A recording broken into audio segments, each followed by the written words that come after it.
Pamjet që shihni vijnë nga fshati Allabrez në qendrën administrative Çukalat, Bashkia Dimal.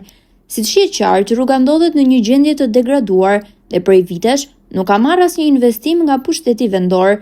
Deri më tani ndërhyrjet kanë qenë të kufizuara vetëm në hedhjen e stabilizantit gjatë periudhave elektorale, pas një përmirësim të dukshëm në infrastrukturën rrugore të brendshme, veçanërisht në fshatin Allabrez dhe lagjen Velaj.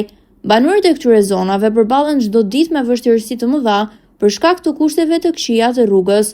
Edhe pse zona ndodhet në periferi dhe ka një terren kodrinor, infrastruktura mbetet e neglizhuar nga institucionet përgjegjëse, përfshirë dhe drejtuesin e qendrës administrative zotin Donald Korda dhe kryebashkiakin Juliana Mema. Rruga është në një gjendje që lë shumë për të dëshiruar, duke vështirësuar ndjeshëm lëvizjen e banorëve, veçanërisht të fëmijëve, të cilët detyrohen të kalojnë mes baltës dhe gropave për të arritur në shkollë, e cila ndodhet në hyrje të lagjes tjetër.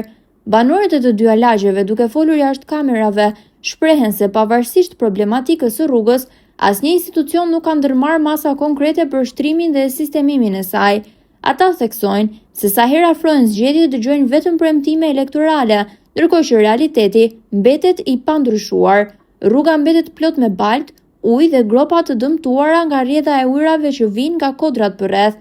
Sipas banorëve, kjo rrugë që është një aks jetik për komunitetin, kërkon një ndërhyrje të plotë dhe afatgjatë, duke përfshirë asfaltimin, ndërtimin e kanalizimeve dhe ndriçimin publik. Megjithatë, vëmendja e institucioneve lokale duket se është fokusuar më shumë tek propaganda dhe reklamat mediatike sesa tek zgjidhja reale e problemeve të qytetarëve. Në këtë situatë, banorët nuk mund të bëjnë gjë tjetër vetëse të presin premtime të reja dhe projekte të parealizuara, ndërsa rrugët e tyre vazhdojnë të mbeten të paasfaltuara dhe të pakalueshme.